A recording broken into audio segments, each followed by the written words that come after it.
You know what your real problem is, Mom? You never knew how to keep a man happy. My daughter-in-law Amber said this to me across my own kitchen table, her French manicured nails drumming against the wood, while my son Jeremy examined his phone like it held the secrets of the universe. It was a Tuesday afternoon in March, 3 weeks before I discovered they'd spent 4 years destroying my marriage from the inside out. But I'm getting ahead of myself.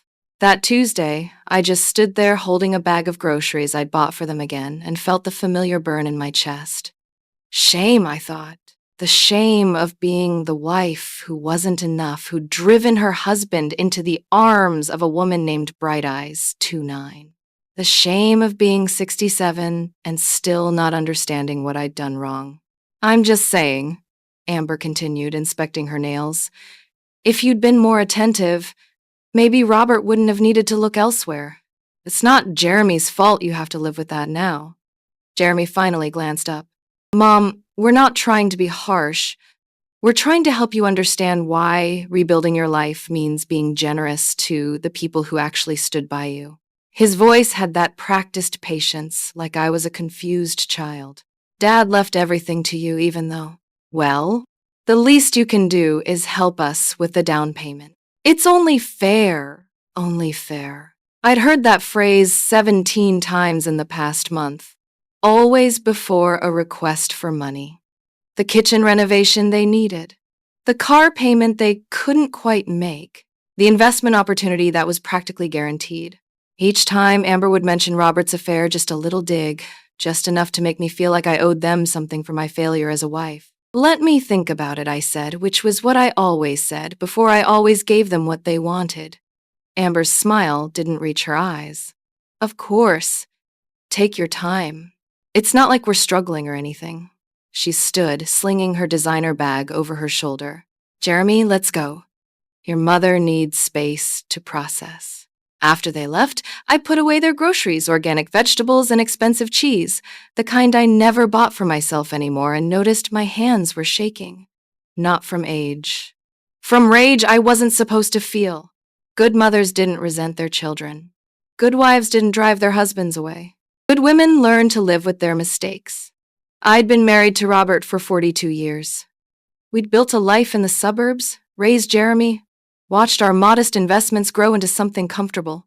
Robert was a database engineer, steady and kind, if not particularly romantic.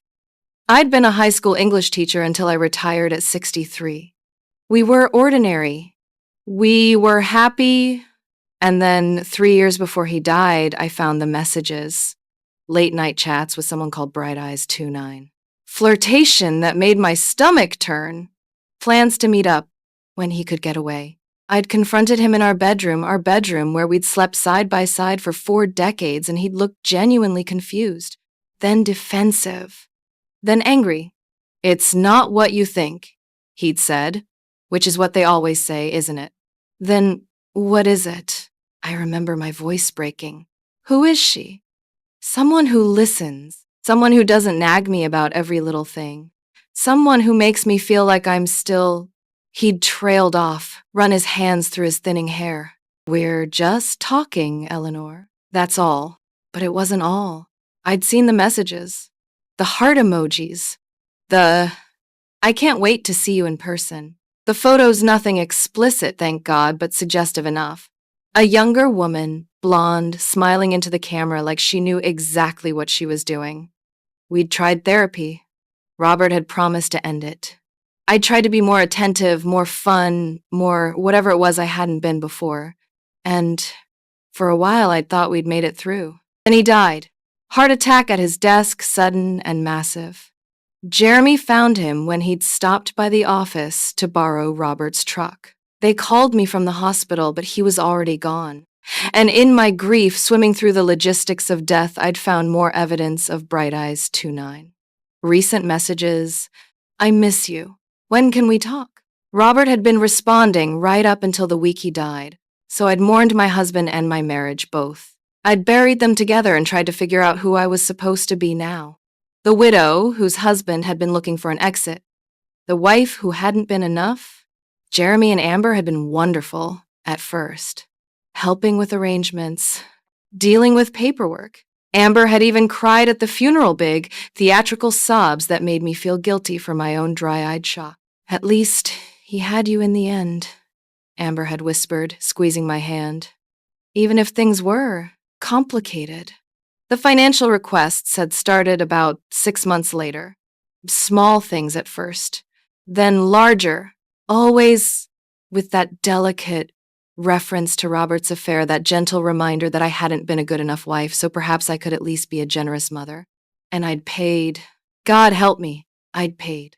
Because what else did I have? My friends had drifted away during my marriage. That happens when you pour everything into being a wife and mother. My colleagues had retired or moved on. Jeremy and Amber were my family now. They visited twice a week. They called to check on me. They made me feel less alone in this empty house that still smelled like Robert's coffee, even if those visits always came with a price tag. That Tuesday night, after putting away their groceries, I sat in Robert's old office and looked at his desk. 5 years, and I still couldn't bring myself to clear it out. His coffee mug, with the ring stain on the bottom. His calendar, frozen on the date he died. His filing cabinet, stuffed with decades of paperwork I'd been too afraid to sort. Jeremy had been after me to clean it out. We could rent a storage unit, he'd suggested last week. Get all his stuff out of the house. Fresh start, Mom. It's not healthy to live in a shrine. Maybe he was right. I pulled open the filing cabinet drawer and stopped. Because there, nestled between tax returns from 2003 and old insurance policies, was Robert's laptop, the one I thought he'd had at the office when he died. My hands were steadier now as I pulled it out. The battery was long dead, but the charger was in the desk drawer, exactly where Robert always kept it. I plugged it in, waited. The screen flickered to life, password protected. I'd been married to the man for 42 years. I knew his passwords. Variations on our anniversary, Jeremy's birthday, our old cat's name. On the third try, it opened. His email was still logged in. Thousands of messages, years of correspondence. I scrolled through work emails, spam, newsletters. My heart hammered against my ribs. What was I looking for? More evidence of his betrayal? Confirmation that I'd failed him? Then I saw it. A folder labeled Bright Eyes Evidence. Evidence. I clicked it open with fingers that had started shaking again. Inside were screenshots. Dozens of them. Messages from Bright Eyes 29, the flirtatious ones I'd seen on his phone. But these screenshots had something else. Metadata, IP addresses, time stamps, and notes in Robert's handwriting, scanned and saved. Same IP as Jay's apartment confirmed. Reverse image search photos stolen from stock photo site. Phone number traces to burner phone purchased at store near J&A's house. Jeremy. Movisiontunlet. I opened another file. A Word document, dated 6 months before Robert died. Eleanor, if you're reading this, something has happened to me. I need you to know the truth about Bright Eyes 29. It's Jeremy. Jeremy and Amber created this account. They've been catfishing me for almost 4 years, trying to destroy our marriage. I know how insane this sounds. I didn't want to believe it either, but I hired a private investigator last year when things didn't add up. The IP addresses all trace back to their apartment. The photos are stock images. The meetings they tried to arrange were always canceled at the last minute because there was no Bright Eyes to meet. I think they wanted me to leave you, change my will, leave everything to Jeremy out of guilt or anger or both. When I started pulling away from Bright Eyes and working on our marriage instead, they got more aggressive, more explicit, trying to force my hand. I've been documenting everything. I haven't told you because I couldn't prove why they'd do this. I needed to understand their endgame. And I didn't want to destroy your relationship with our son if I was wrong. But I'm not wrong, Eleanor. I'm certain. I've contacted a lawyer, started the process of changing our will to protect you, made copies of everything. They're in the safe deposit box at First National, box 247. The key is in my desk, taped under the bottom drawer. I love you. I have always loved you. Whatever happens, please know that Bright Eyes was never real, and I never stopped being yours. Robert, I don't know how long I sat there, reading and rereading those words. Outside, the sun had set. Inside, my whole world had inverted. Robert hadn't betrayed me. Jeremy had. My son, the baby I'd carried, raised, loved, had spent 4 years systematically destroying his parents' marriage. For money, for inheritance, for a future where he got everything and I got nothing but guilt. And when Robert died, before they could complete their plan, they'd simply pivoted. They'd weaponized my grief instead. Every cruel comment about my failure as a wife, every subtle dig about Robert's wandering eye, every guilt-laden request for money, wrapped in the implication that I owed them restitution for not being enough. It had all been lies, built on a foundation of lies, constructed by my own son. I found the key exactly where Robert said it would be, taped under the bottom drawer of his desk, waiting 5 years for me to find it. I held it in my palm, small, brass, ordinary, and felt something shift inside my chest. Not grief anymore. Rage. The next morning, I went to the bank. The safe deposit box contained everything Robert had promised: detailed records of the private investigator's findings, screenshots with metadata intact, phone records showing the burner phone purchases, credit card receipts from the electronics store where they'd bought a cheap laptop for their scheme.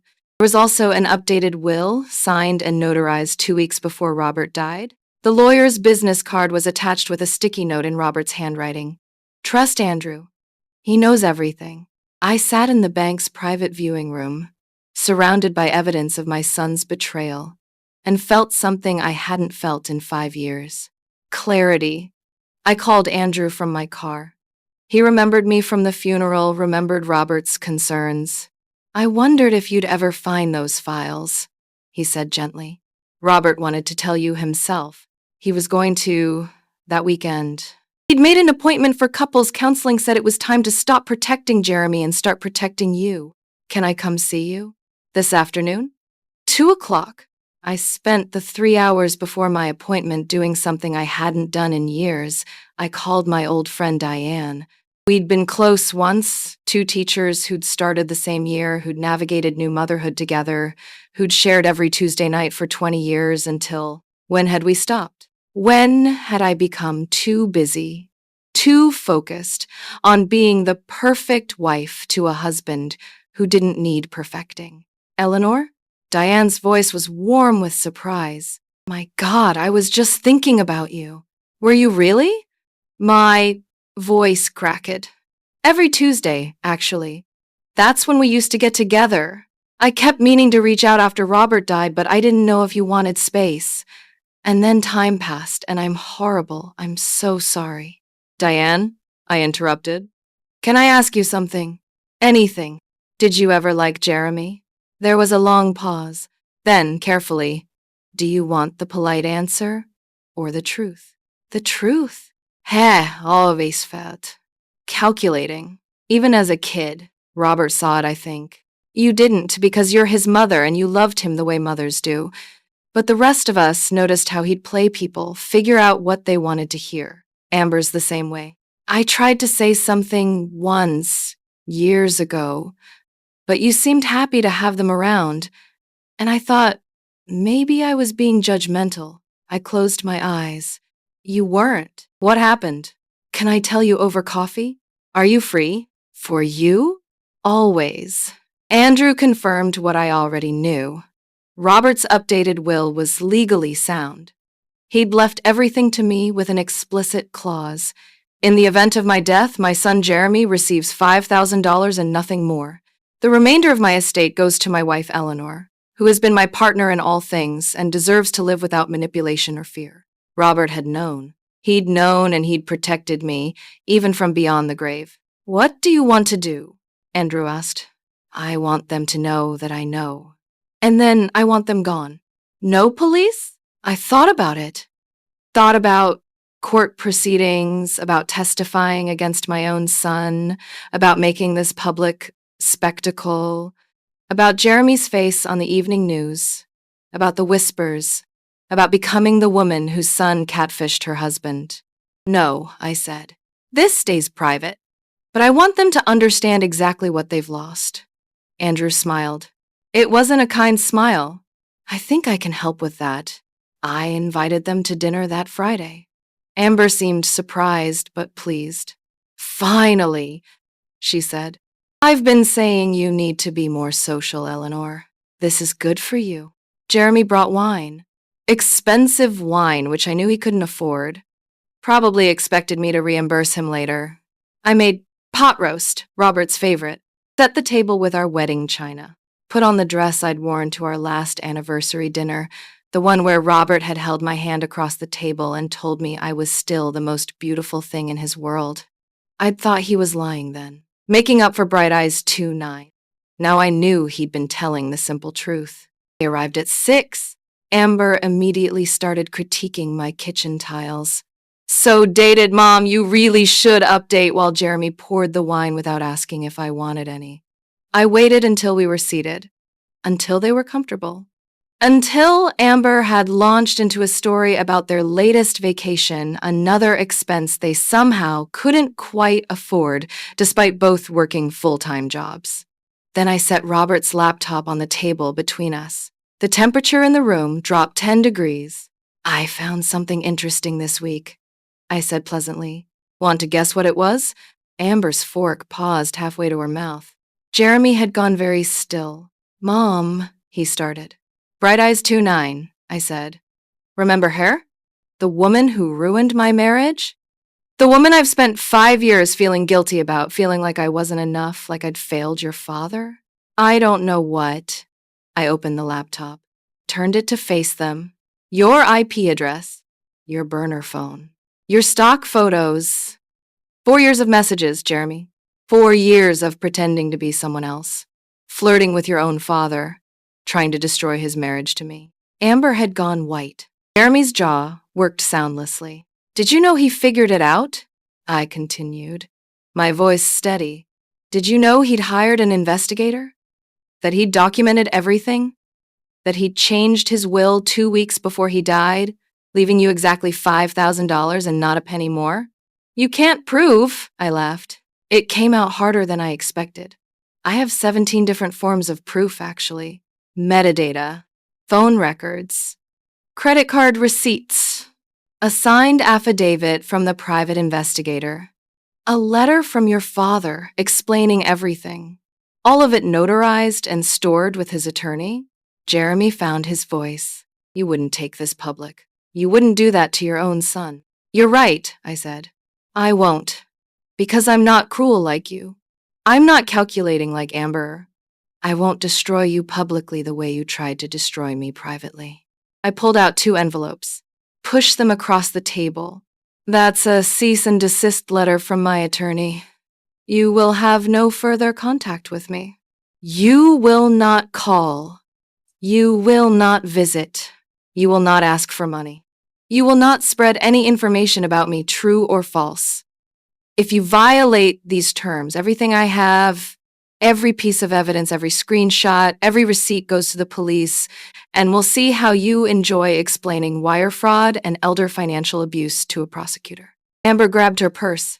This is insane. Jeremy, we should go. Sit down, I said, and something in my voice made her freeze. I'm not finished. I looked at my son, really looked at him for the first time in years, and saw a stranger. Someone who'd calculated my worth in dollars. Someone who'd weaponized my love. Someone who'd bet on my guilt and my loneliness and my desperate need to be a good mother. Did you ever love me? I asked. Even a little? Or was I always just an asset to manage? He didn't answer. That was answer enough. Here's what's going to happen, I said. I'm going to finish my dinner. You're going to leave and never come back. That $5,000 your father left you, consider it payment for 18 years of raising you. Everything else, the house, the investments, the insurance, every dollar I have is mine. And I'm going to spend it exactly how I want. Maybe I'll travel. Maybe I'll donate it all to charity. Maybe I'll use it to fund scholarships for kids who actually deserve help. I picked up my fork. cut a piece of pot roast, but whatever I do, you won't be part of it. You used my grief against me. You turned my marriage into a weapon. You made me believe I was worthless, unlovable, a failure. I met his eyes. But your father knew the truth. He loved me. He protected me. And now I'm going to honor that by protecting myself. They left without another word. Amber was crying real tears this time, I suspected. Tears of rage and frustration and lost opportunity. Jeremy didn't look back. I heard their car start. Watched through the window as the taillights disappeared down the street. Then I sat at my table, alone in the quiet house, and ate Robert's favorite meal. And for the first time in 5 years, I wasn't lonely. Diane came over the next morning. I told her everything well, almost everything. The parts that mattered. She cried. I'd cried enough. What are you going to do now? She asked. I don't know, I admitted. That's the beautiful part. I have no idea. We started meeting for coffee again. Tuesdays, like we used to. She brought her book club friends. I remembered how to laugh at jokes that weren't at my expense. How to talk about something other than Robert's affair or my failures or my desperate need to be useful. I sold the house. Too many ghosts, too many memories tied to people who'd lied to me. Bought a smaller place near Diane, with a garden and a sunroom where I could finally finish the novel I'd started writing 30 years ago. Found out I was actually pretty good at it. Andrew helped me set up a scholarship fund in Robert's name for students whose parents had passed away who were navigating grief while trying to build futures. We named it the Robert Chen Memorial Scholarship for Resilience. Jeremy would probably hate that I was giving away his money. That thought made me smile every time. I never heard from them again. Once, about 6 months later, I saw Amber at the grocery store. She was pushing a cart full of store-brand items, no organic vegetables in sight. She saw me, went pale, and turned down another aisle. I bought myself the expensive cheese and didn't feel guilty about it. Sometimes people ask if I miss Jeremy, if I regret cutting him off, if I think there might have been another way. The truth is, I don't miss the person he turned out to be. I miss the person I thought he was, but that person never existed. He was just another lie, another manipulation, another role they'd calculated would work on me. And I don't regret choosing myself. Robert spent the last months of his life trying to protect me. The least I could do was finish the job. I'm 72 now. I published my novel last year, a quiet, literary thing that sold moderately well and got some nice reviews. I have coffee with friends every Tuesday. I volunteer at the library, teaching writing workshops. I date occasionally, though nothing serious. Turns out I quite like being alone, now that I'm alone by choice instead of by manipulation. Last week, Diane and I were at the farmer's market, and she asked me if I was happy. I thought about it. Really thought about it. Yeah, I said. I think I am. And the remarkable thing, I meant it. There's something powerful about surviving people's worst intentions and coming out whole on the other side. Something almost magical about discovering that you're stronger than the stories they told about you. That your worth isn't determined by their love or their greed or their carefully constructed lies. I spent 5 years believing I wasn't enough. Turns out I was always more than enough. I just needed to believe it myself. If you've made it this far, thank you for listening. I know this wasn't an easy story, believe me. It wasn't easy to live through either. But I wanted to share it because I think there's someone out there who needs to hear it. Someone who's been told they're not enough, that they owe something for being human, for being imperfect, for having the audacity to take up space. You don't. You never did. And if the people who are supposed to love you keep making you feel like you do, maybe it's time to ask yourself what they're really after. I'd like to think Robert would be proud of how I handled things. That he'd approve of the scholarships, the novel, the quiet life I've built. That he'd be glad I finally found my way back to myself. I'd like to think he's somewhere, somehow, knowing I'm okay. That we both are. Take care of yourselves out there. And remember, the people who truly love you won't make you pay for it.